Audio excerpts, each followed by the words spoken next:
drodzy, witam was serdecznie. Ja jestem Kat i dzisiaj mam dla was dwie rzeczy. Po pierwsze, porozmawiamy sobie krótko o książce Kusząca pomyłka Vi Kieland, czyli o najnowszej powieści tej autorki, która okazała się w Polsce. A po drugie, mam dla was rozmowę z samą autorką, którą przeprowadziłam w czasie ostatniego zlotu fanek niegrzecznych książek, właściwie pierwszego zlotu tego typu, który odbył się w ostatni weekend w Warszawie. Zanim jednak do tych rzeczy przejdę, to słowo przeprosin. Przede wszystkim skierowane do wszystkich osób, którym krwawiły uszy, kiedy ja i inni recenzenci mówiliśmy Vi Kieland.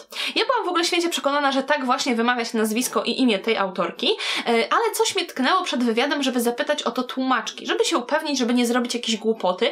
No i faktycznie zrobiłabym kolosalną głupotę, w sensie, no, byłoby to trochę faux pas, idąc na wywiad i mówiąc Vi Kieland do osoby, która nazywa się Vi Kieland. No ale te błędy na szczęście udało się zniwelować, dowiedziałam się na czas, jak właściwie wymawiać nazwisko i imię autorki, no i już teraz nie będę kaleczyć waszych uszu. Także do tej pory, jeśli wiedzieliście, że mówię o tym źle i chcieliście mi zwrócić na to uwagę, trzeba było, teraz już waszych uszu kaleczyć nie będę. Natomiast zanim przejdziemy do wywiadu, to kilka słów na temat Kuszącej pomyłki, czyli najnowszej książki autorki, która ukazała się w Polsce. Do Kuszącej pomyłki dochodzi w pubie, kiedy Rachel, główna bohaterka, naskakuje na pewnego mężczyznę. Spotyka go w tym pubie i chce mu wygarnąć po prostu wszystko to, co zrobił nie tak. Jest zdania, że ten właśnie mężczyzna uwiódł jej najlepszą przyjaciółkę i nie powiedział jej o tym, magicznym trafem zapomniał wspomnieć jej o tym, że ma żonę. Więc Rachel wygarnia wszystko temu napotkanemu mężczyźnie. Kane, czyli ten właśnie mężczyzna, tylko delikatnie się uśmiecha i dziewczyna po jakimś czasie łapie się na tym, że to nie był ten mężczyzna, o którego jej chodziło.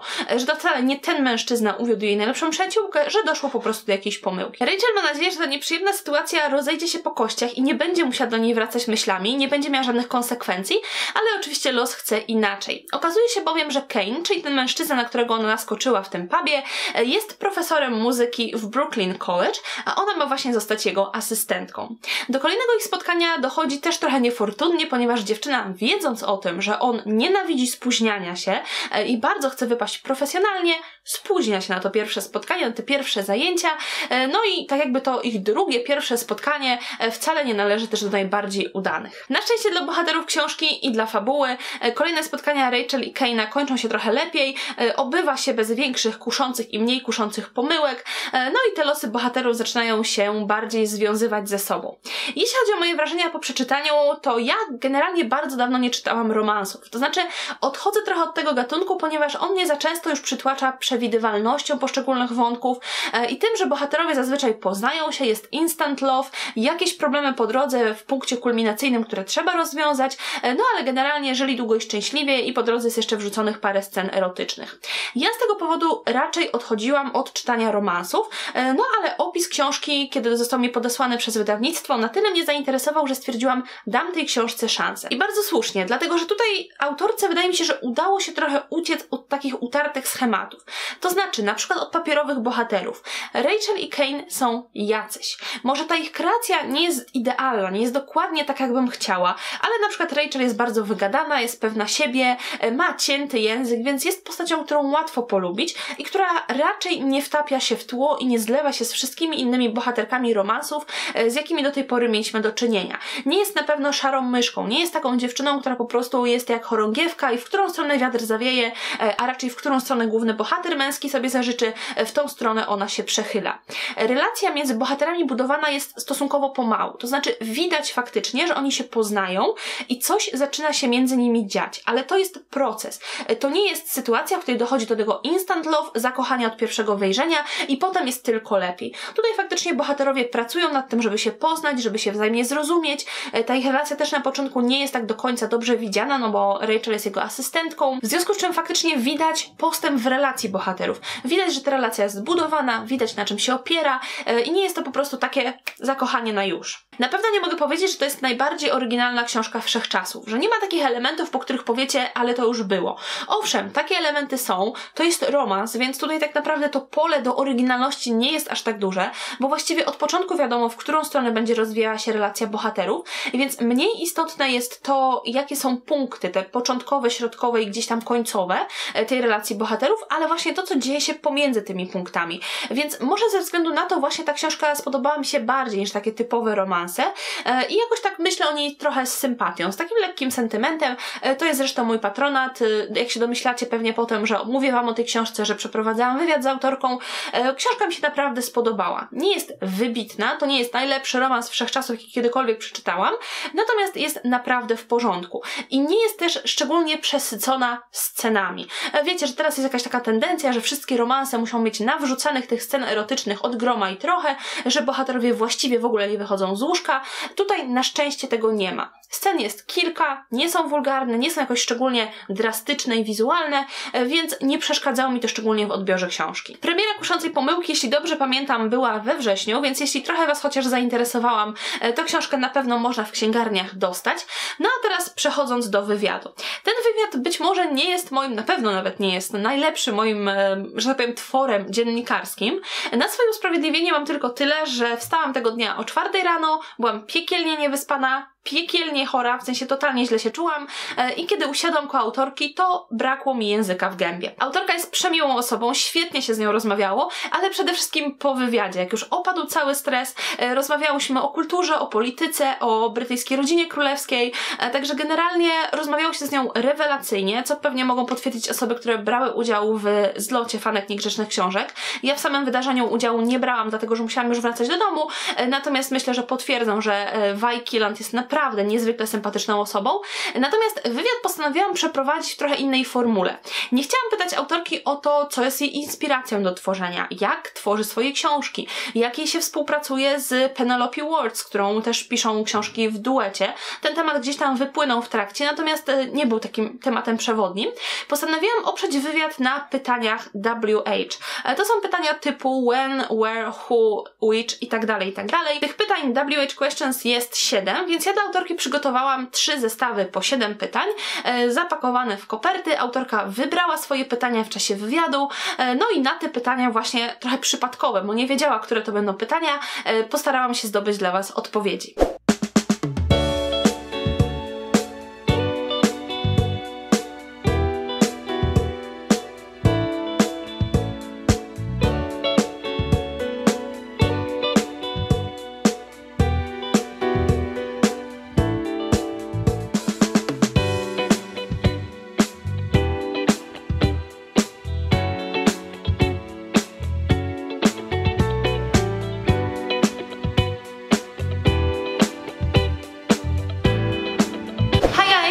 I'm joined by Vi Killand, yes?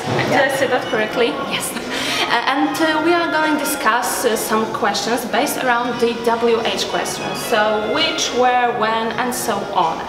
I have prepared 3 different envelopes with 3 sets of questions, each in an envelope. So you could pick one and we will be discussing the questions that are inside. Absolutely, I'm going to go with 2. Okay. So, can I? The first question is, what in your opinion makes a great author? Are there any specific personality traits you think that an author should have? Okay, so what makes a great author? I would say you have to have a good creative imagination, but you also need to be very organized, and you need to have a lot of perseverance, because you could have great ideas, but getting them on paper and finishing takes a lot more than just being creative. Yeah, that's right. And the next question is beginning with where. Where do you feel the happiest? Do you have a place which instantly brightens up your mood? Honestly, with my family. I know that's not really a place, but a place isn't important to me. Yeah. It's who I'm with. So my husband, I'm just most comfortable when he's next to me, and my kids. Yes. I love the beach, so that makes me happy, but with my family. But any favorite places in the world? Like maybe some foreign country or? My favorite vacation, we've traveled a lot, was Santorini, Greece. Okay, I've never been there. Do you recommend? I loved it. It felt different culturally, and it was just beautiful scenery, and people travel around on scooters, and it just had a very relaxed vibe to it. Completely Plus it had different. Gorgeous sunsets, the most beautiful sunsets. So I will definitely have to do that to my add that to my places to visit. Okay, the next question is beginning with when. When did you realize that people love your books? Do you remember a specific moment when you thought, I made it? Yeah, I'm still realizing, but yeah, so about 6 years ago, I made a USA Today, which is a bestseller list, and that was my moment where I was like, wow, people are this might be something. People were reading these books. And did you wonder what would be next if you just picked in that moment? I guess the whole thing has just been so overwhelming that I don't think I ever knew what was coming next. So it's been an adventure. Yeah. If you could choose 3 other authors to invite for a dinner party, who would they be and why? Okay, so Augustine Burroughs. I'm not sure if you're familiar with him. He doesn't write romance. He kind of writes semi-autobiographical stuff, and he's just very witty. And I just would love to get in his head a little bit. Would be one. Stephen King, just because I want to know what's in that man's head. And then a third, maybe one of the romance authors that when I was younger, started reading, like Danielle Steele or Jackie Collins, because they were my idols reading romance when I was young. Who are the celebrities that would star in a movie adaptation of The Beautiful Mistake? It's hard. Any Hemsworth? Either Hemsworth? Either one. I'll take either one. Okay. Let me think for the heroine. Maybe Blake Lively. I love her, and she kind of has a sass to her. Yeah. I could actually do the couple. Blake Lively and her husband would make really cute together too. That's true. Yeah. So the next one is, which of your books was the most enjoyable to write?